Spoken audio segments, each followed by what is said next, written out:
elect Twitter people, stopping the Taliban's momentum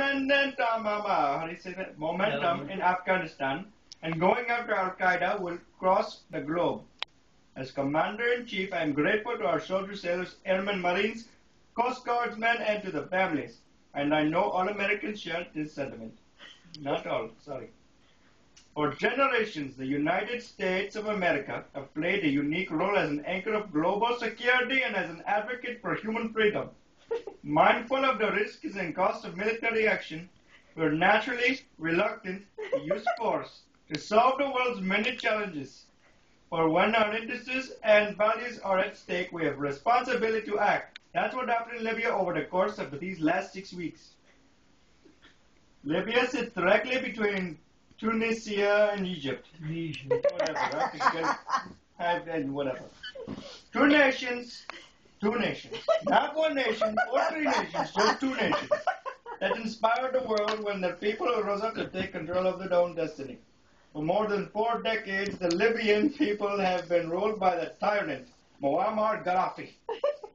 He has denied his people freedom, exploited their wealth, murdered opponents at home and abroad, and terrorized innocent people around the world, including Americans who were killed by Libyan agents. Last month, Gaddafi's grip of fear appeared to give way to the promise of freedom. In cities and towns across the country, Libyans took to the streets to claim their basic human rights. As one Libyan said, for the first time we have finally have hope that our nightmare of 40 years will soon be over. Breathe. Faced with opposition, Gaddafi began attacking his people. As president, my immediate concern was the safety of our citizens, so we evacuated our embassy and all Americans who sought our assistance. Then we took a series of swift steps in a matter of days to answer Gaddafi's aggression. We froze more than $33 billion of Gaddafi's regimes. Whatever.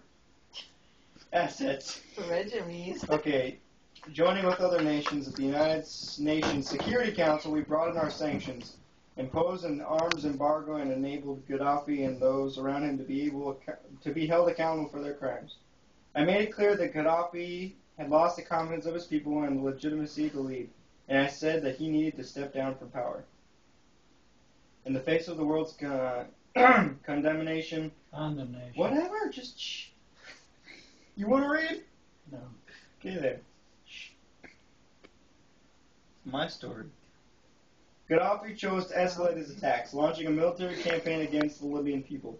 Innocent people were targeted for killing. Hospitals and ambulances were attacked. Journalists were arrested, sexually assaulted, and killed. Supplies of food and fuel were choked off. Water for hundreds of thousands of people in Misrata was shut off. I said, well, shut up. Whatever. Cities and towns were shelled. Mosques were destroyed and apartment buildings reduced to rubble.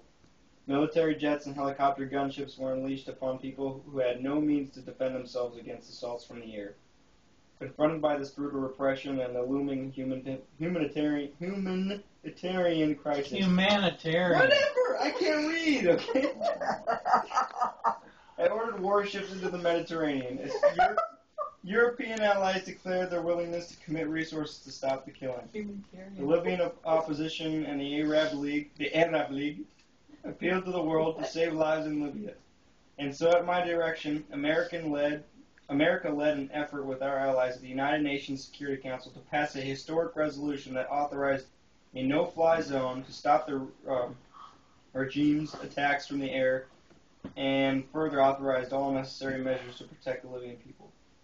10 days ago, having tried to end the violence without using force, the International Committee offered Gaddafi a final chance to stop his campaign of killing or face the consequences.